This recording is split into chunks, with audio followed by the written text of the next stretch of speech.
నిజామాబాద్ ప్రజలు ఇంకా నిజాం నవాబు పాలనలోనే ఉన్నామా అంటూ ముక్కున వేలు వేసుకోవాల్సిన దుస్థితి నెలకొంది. నిజాం నిరంకుశ పాలనలో పన్నుల వసూలు కర్కశంగా ఉండేది. రజాకార్లను రంగంలోకి దింపి పన్నులు కట్టమని ఇంట్లో కనబడిన వస్తువులను ఎత్తుకొని పోయేవారు. తెలంగాణ రాష్ట్రం సిద్ధించకముందు తెలుగుదేశం పార్టీ, కాంగ్రెస్ హయాంలోనూ నిజాం కాలం నాటి జప్తులు కొనసాగేవి. పన్నులు కట్టడం లేదంటూ ఇరుగు పొరుగు వారిని పిలిపించి ఇజ్జత్ తీసి ఇంటి దర్వాజాలు, కిటికీలు పీక్కపోయి పరువు తీసేవారు అంజుమాన్ అధికారులు. అంటే ప్రస్తుత సహకార శాఖ వసూలు సిబ్బంది అన్నమాట. 13 ఏళ్లలో ఇలాంటి బూజు పట్టిన నవాబు కాలం నాటి బలవంతపు పన్నుల వసూళ్లు జరగలేవు. ఘనత వహించిన నిజామాబాద్ బల్దియా మాత్రం నిజాం తరహా పన్ను వసూళ్లకు బరితెగించారు. శ్రీరామనవమి పండుగ రోజే మిడుతల దండు వలె నిజామాబాద్ నగరం ఎల్లమ్మగుట్ట ప్రాంతంలోని విజయ్ టాకీస్ వెనకాల అనౌన్స్మెంట్ వెహికల్స్తో ఎంటర్ అయ్యారు. నవీన్ అనే మధ్యతరగతి ఇంట్లోకి దూరి ఇంట్లోని వస్తువులను జప్తు చేసేందుకు హడావిడి చేశారు మున్సిపల్ కార్పొరేషన్ ఉద్యోగులు. 18,000 రూపాయలు ఇంటి పన్ను ఇప్పటికిప్పుడు కట్టి తీరాల్సిందే అంటూ హుకుం జారీ చేశారు. 5,000 రూపాయలు స్పాట్లో కడతానని, మిగతా ట్యాక్స్ వాయిదాల పద్ధతిన కడతానని ఎంత బతిమాలినా, కాళ్ళవేళ బట్టినా వినకుండా కిచెన్లోని ఫ్రిడ్జ్ని జప్తు చేసి రోడ్డుపై పెట్టారు. దీంతో అక్కడికి చేరిన ఇరుగు పొరుగు వారంతా కంగు తినడమే వారి వంతు అయింది. శ్రీరామనవమి పండుగ రోజునే పబ్లిక్గా జరిగిన పరాభవంతో నవీన్ కుటుంబం తల్లడిల్లిపోయింది. అంతటితో ఆగకుండా మళ్ళీ మంగళవారం మున్సిపల్ అధికారులు నవీన్ ఇంటికి వెళ్ళి జులుం చేశారు, దాదాగిరి చెలాయించారు. ఇవాళ ఏకంగా నవీన్ ఇంటికి నీరు సరఫరా చేసే కుళాయిని ఇరగ్గొట్టి ప్రతాపం ప్రదర్శించారు నిజామాబాద్ బల్దియా అధికారులు. లక్షలు కోట్లు ఆస్తి పన్ను బాకీ పడిన సంపన్నుల వైపు కన్నెత్తి చూడడానికి జంకే మున్సిపల్ అధికారులు పేదలు, మధ్యతరగతి ప్రజలపై జులుం చేయడం దుర్మార్గం. విచిత్రం ఏమిటంటే కోట్ల వ్యాపారం జరిగే హోటళ్లు, షాపింగ్ మాల్స్కు వెళ్ళి ఆస్తి పన్ను కట్టండంటూ మాల్స్ను సీజు చేసే ధైర్యం చేస్తలేరు. బలహీనలపై జులుం చేసి మొదటి రోజే మంగళవారం సాయంత్రం వరకు ₹1 కోటి పన్ను వసూలు చేశామని బింకం ప్రదర్శించారు మున్సిపల్ డిప్యూటీ కమిషనర్ రవిబాబు. మన నిజామాబాద్ టీం రవిబాబును వివరణ కోరగా ఎల్లమ్మగుట్టలో ఫ్రిడ్జ్ జప్తు చేసిన విషయం తన దృష్టికి రాలేదని తప్పించుకున్నారు. ప్రజలు ఆస్తి పన్ను కట్టకుంటే మున్సిపల్ ఉద్యోగులకు జీతభత్యాలు, ప్రజాప్రతినిధుల సమావేశాల్లో చాయ్ బిస్కెట్కు కూడా దిక్కుండదు. అట్లాంటి పన్ను చెల్లింపుదారుల పట్ల జులుం చేయకుండా, మర్యాదను బజారుపాలు చేయకుండా వ్యవహరిస్తే మంచిది. లేకుంటే నైజాం కాలంలో ఎదురైన ధిక్కారం చవిచూడక తప్పదని బల్దియా గమనిస్తే మంచిది. లేకుంటే ఇందూరు పౌరుల పౌరుషం కట్టెలు తెంచుకోవడం ఖాయం. ఇంతటి అమానవీయ సంఘటన వెనుక బీజేపీ మౌనం వహించడం కూడా అనేక అనుమానాలకు దారిస్తోంది. మున్సిపల్ ఎన్నికలప్పుడు నిజాం పాలనపై ఒంటి కాలుపై లేచిన బీజేపీ ఎల్లమ్మగుట్టలో నిజాం నిరంకుశ పాలన తరహాలో పన్ను వసూలుకు బరితెగించిన మున్సిపల్ అధికారుల తీరు మీద మౌనంగా ఉంటుంది బీజేపీ. ఏమీ మతలబ్ అనేది చర్చ జరుగుతోంది. ఎల్లమ్మగుట్ట సంఘటనపై బీజేపీ వైఖరిని తెలుసుకునే ప్రయత్నం మన నిజామాబాద్ టీం చేసింది. ఊర్లో లేనని municipal deputy floor leader Jyoti తప్పించుకున్నారు. కార్పొరేటర్ బంటురామును సంప్రదించగా ఫ్లోర్ లీడర్ ప్రమోద్ పార్టీ వైఖరి చెప్తారని సైడ్ అయిపోయారు. ఆ తర్వాత బలవంతపు పన్ను వసూలుపై కౌన్సిల్లో ప్రధాన ప్రతిపక్షం బీజేపీ వైఖరి ఏమిటో స్పష్టం చేయకుండానే మిన్నకుండిపోవడం కొసమెరుపు. సకాలంలో చెల్లించగలరని మా యొక్క మనవి. ఇట్లు కమిషనర్, నగరపాలక సంస్థ, నిజామాబాద్. ఇందు మూలంగా నిజామాబాద్ నగర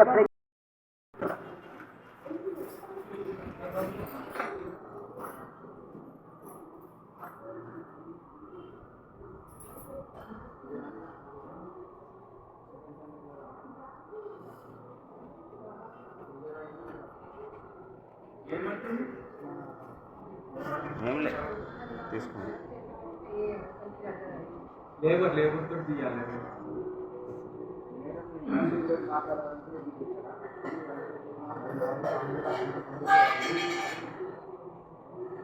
ఏం తీయకుండా అట్లని తీసుకోవని, అవి కూడా తీసుకోవని, ఇక ఏం తీయకు, ఇట్లనే తీసుకోమని, అన్నీ తీసుకోమని మొత్తం ఇంట్లోకి వెళ్ళి.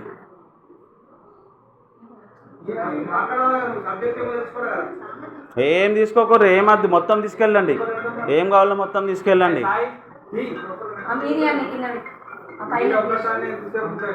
పైన అన్ని పక్కన అవి తీయమ్మా, దాని పైన తీయు. ఎట్లా చేస్తారు, తీసుకోపోతారు అనుకుంటున్నాను. తీయండి అది. మీరు షో చేసుకోకండి. షో చేస్తే ఇప్పుడు మాకు ఎప్పుడు డీపోర్ నేను షో చేస్తాను. నువ్వు చిన్న విషయం కాదు. వచ్చిండు, సగం కట్టమని చెప్పాడు. సగం కట్టాలి మేడం, 5,000 కట్టమని 5,000 ఏ లెక్కన కడతారు? 5,000 కట్టమని అన్నాడు. లేదు తీసుకెళ్ళండి, నికాలో ऊपर का निकालो। నికాలో क्या होना నికాలో మీ ఇష్టం ఉన్నది తీసుకోవర్రి, మీరేం తీసుకోపోతారు. తీసుకురా ले అవన్నీ నేను పక్కన పెట్టేసి जुलूम कर रहे क्या जी? लाखों का बनना है तो अरे सबसे कुछ भी नहीं बोली तुम्हारे अकेले 5,000 बनते टैक्स कम है, बहुत कम है। हाँ तो 20,000 क्या रहता है? लाखों का है क्या? 11,000 बनो करके बोल रहा ना, 5,000 बन रहे ना, पैसे नहीं है, डेली काम करते हैं 5,000 11 साल से पेंडिंग है, 11 साल से पेंडिंग है। 1-2 साल का తీసుకో ఏమేం కావాలా? సిలిండర్ స్టవ్ అయ్యండి తీసుకో ये अदियम दीदी ले लो पूरा ले लो। చెప్పులు బయట చెప్పులు బయట చెప్పులు బయట అది తీయం, ఏం తీయం, మీకు ఏమేమి అవసరం ఉన్నది తీసుకెళ్ళండి బాబు. ఆ పైన తీస్తే ఫ్రిడ్జ్ వస్తుంది. అది కూడా తీసుకెళ్ళండి, పైన కూడా. అది పక్కన పెట్టేసి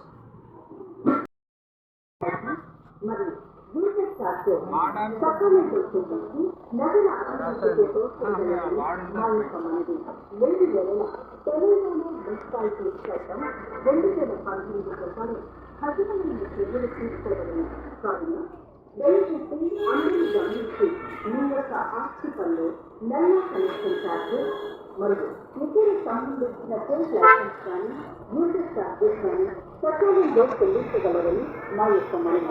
ఇట్లు కమిషనర్ నగరపాలక సంస్థ అది ఇల్లు ట్యాక్స్ కట్టడం 5,000 కడతాను. ఫ్రిడ్జ్ తీసుకొని పోతారు, ఫ్రిడ్జ్ తీసుకోపోతారు. నగర ప్రజలకు తెలియజేయదు. చరణ్ నల్ల కనెక్షన్ చార్జెస్ మీ వ్యాపారానికి సంబంధించిన మరియు యూజర్ చార్జెస్ ఇంటర్వ్యూ 5,000 కడతా అని చెప్పిన కూడా. మా యొక్క మనవి 2000 తెలంగాణ మున్సిపాలిటీ చట్టం 2019 ప్రకారం కఠినమైన చర్యలు తీసుకోబడింది. కావున మీ యొక్క ఆస్తి పన్ను నల్ల కనెక్షన్ నా పేరు నవీన్. నేను కూడా మధ్యతరగతి మిడిల్ క్లాస్ ఎవరికన్నా అన్యాయం జరిగితే పోయి అడ్డుకోవడం నా ధర్మము. ఆ విధంగా మొన్న శ్రీరామనవమి రోజు అమాయకుల మీద ఇల్లు ట్యాక్స్ కట్టెడుతున్నది. చెలవు నోటీస్ ఇచ్చిన తర్వాత మీరు ఇల్లు ట్యాక్స్ వసూలు చేయాలి. ఇల్లు ట్యాక్స్ నోటీస్ ఇవ్వలేదు, ఏం చేయలేదు, సడన్గా వచ్చిర్రు. ఇల్లు ట్యాక్స్ కట్టాలని గొడవ చేస్తుంటే నేను వెళ్ళాను, ఎందుకు ఇట్లా చేస్తుర్రు, కడతారు అని అంటే ఒక 6,000 కడతానా పిల్లోడు అన్నాడు. అయినా ఈనకుంటా కూడా వాళ్ళది నువ్వెందుకు వచ్చిన వాడిని మా నల్లకు ఇక్కడ డక్కను కొట్టేసారు. మాకు గత 6 రోజుల నుండి నీళ్ళకి ప్రాబ్లం అవుతున్నది. ఇక్కడ ఎంతోమంది వాళ్ళు ఇల్లు పట్టుకుపోతారు మా నల్ల దగ్గర. అతన్ని ఫ్రిడ్జ్ తీసుకోపోయారు, ఆ ఫ్రిడ్జ్ తీసుకుపోయారు. ఇష్టం ఉన్నట్టు మున్సిపల్ వ్యాన్లో ఎక్కిచ్చేసారు. దాన్ని ఇప్పుడు కట్టర్ పోయింది, గ్యాస్ పోయింది. ఆ పిల్ల వాళ్ళు బాధపడుతుర్రు. ఆ ఫ్రిడ్జ్కి బాధ్యులు ఎవరు? మెకానిక్ వచ్చి చూపిస్తే ఇది గ్యాస్ కట్టర్ పోయింది, గ్యాస్ ఎగిరిపోయిందని చెప్పిండు, 14,000 అవుతాయని చెప్పిండు. మరి దీనికి బాధ్యులు ఎవరు? అమాయకుల మీద ఇట్లా నోటీసులు ఇవ్వకుండా మీరు ఇల్లు ట్యాక్స్లు వసూలు చేయడం ఎంతవరకు సమంజసము? కమిషనర్ గారు కూడా దీన్ని దృష్టిలో పెట్టుకొని మాకు టైం ఇవ్వాలి. ముందు నోటీస్ ఇచ్చిన తర్వాత మీరు చెయ్యండి. ట్యాక్స్ కట్టమని మేము అంటలేం, మేము కడతాం. మేము ఉండి ముందు కట్టి చేపిస్తాము. అటువంటిది మా అటువంటి వాళ్ళ మీద అమాయకుల మీద ఇట్లా ఇండ్ల మీద పడి ఇష్టం ఉన్నట్టు ఇది చేయడము. చెత్త బండి రావద్ది గల్లీలకు, నీళ్ళ వాటర్ రావద్దని వాళ్ళకు అందరికీ చెప్పబట్టిండు. ఈరోజు చెత్త బండి వాళ్ళు వస్తలేరు, వాటర్ వస్తలేవు, ఇట్లా మమ్మల్ని ఇబ్బంది చేస్తారు. సార్ మీరు దయచేసి కమిషనర్ గారు దృష్టికి తీసుకుపోవాలా, పత్రికా వాళ్ళు కూడా మాకు సహకరించాలా. ఇట్లా అన్యాయంగా చేస్తున్నారు కాబట్టి మీకు ధన్యవాదాలు చెప్తున్నాను. ఈ విధంగా చేయకండి, నోటీసులు ఇచ్చండి. మీరు నోటీస్ ఇచ్చిన తర్వాత మీరు వసూలు చేయండి. అది మా ధర్మం. మేము కూడా కడతాం, ట్యాక్స్ కడతామంటలేము. కానీ ఇట్లా అన్యాయంగా ఫ్రిడ్జ్లు ఎత్తుకపోవడం, నల్లలు కొట్టడము, మరియు సిబ్బంది మీద పడడం, లేడీస్ని తీసుకొని వస్తున్నారు. నేను ఫోటోలు తీస్తే కంప్లైంట్ ఇస్తాం నా మీద అని అంటున్నారు. ఇది ఎంతవరకు సమంజసం?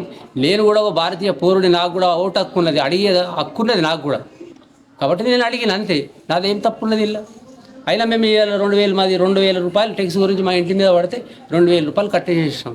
మన నిజామాబాద్లో పెద్ద పెద్ద వ్యాపారస్తులు ఉన్నారు, వాళ్ళు మీద ట్యాక్స్ వసూలు చేయడానికి కాదు వీళ్ళు, వాళ్ళ మీద వసూలు చేయండి. ఈ మిడిల్ క్లాస్ వాళ్ళ మీద పడి ట్యాక్స్ కట్టండి అని మీద పడి ఇట్లా సామాన్లు ఎత్తుకపోవడం, నల్లలకు పూటీలు కొట్టడం, మరి ఆ వీధిలోకి చెత్త బండి రావద్దని ఇట్లా హెచ్చరించడం జరుగుతుంది. ఇది మనం ఈ బ్రిటిష్ పరిపాలనలో ఉన్నామా లేక నైజాం సర్కార్లో ఉన్నామా? ఇంత దౌర్జన్యం చేస్తున్నారు. ఇది ప్రభుత్వ దృష్టికి తీసుకుపోవాలి.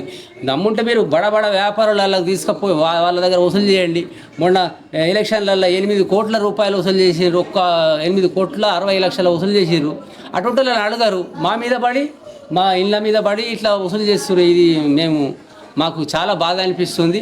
కమిషన్ గారికి కూడా ఇది దృష్టి తీసుకుపోవాలని మేము కోరుతున్నాం. మీడియా ప్రజలు కూడా మాకు సహకరించాలని కోరుతున్నాము. మున్సిపల్ ఆఫీస్ వాళ్ళు వచ్చి దౌర్జన్యంగా మా ఇంట్లో నుంచి దూరి ఫ్రిడ్జ్ ఇట్లా తీసుకొని వెళ్ళిర్రు. మాకు నోటీస్ ఇవ్వలేదు, ఏమి ఇవ్వలేదు. మమ్మల్ని ఇట్లా చాలా ఇబ్బంది పెట్టిర్రు. చెప్పులు వేసుకొని ఇంట్లోకి దూరి మమ్మల్ని పిల్లల్ని కూడా ఉన్నారని కూడా చూడకుండా అరిచి గోల చేసి మమ్మల్ని సతాయించి మా ఇంట్లో నుంచి వస్తువులు తీసుకెళ్ళిర్రు. ఇది కరెక్టేనా? మరి మాకు నోటీస్ ఇవ్వకుండా మా ఇంట్లో నుంచి అట్లా దౌర్జన్యం చేయడం చాలా ఇబ్బంది పెట్టిర్రు.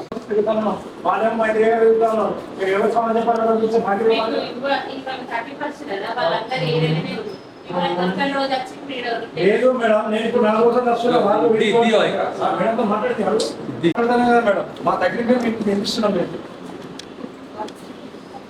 మాకు బిల్ వచ్చింది కూడా లేదు. 150 వచ్చింది బిల్ అంటే దాని గురించి మేము మాట్లాడగలుగుతాం. మాకు ఒకటి ఏకంగా 50 రూపాయలు వచ్చింది. ఎంత సమస్య? మాకు వేరే కదా 2 కదా ఉందా? చెప్పు సమస్య చెప్పు. మాది ఉన్నది 34 గజాల జాగా. దాంట్లో షటర్లు లేవు. షటర్లు ఉన్నాయని చెప్పి మాకు ఇబ్బంది పెడుతున్నారు మాటి. కమిషనర్ దగ్గర కంటే అంటే ఆ మేడం రాలేదంటే ఆ మేడం రాలేదు. ఏ మేడం గురించి మాకేం అవసరం? ఇప్పుడు మాకు ఒక బిల్లు రావాలా లేదా? మాకు బిల్లు రాదు. మేము దేని నుంచి కట్టమంటారు? మీ ఇష్టం వచ్చినంత కట్టమంటే కట్టాలా? ఎందుకు కట్టాలా? మేము గవర్నమెంట్ ట్యాక్స్ కడతలేమా? మాకు వచ్చే బిల్లు మాకు చూపించండి, మేము కడతాం. కట్టకపోతే మాకు దాని నుంచి చట్టాలు చర్య తీసుకోండి.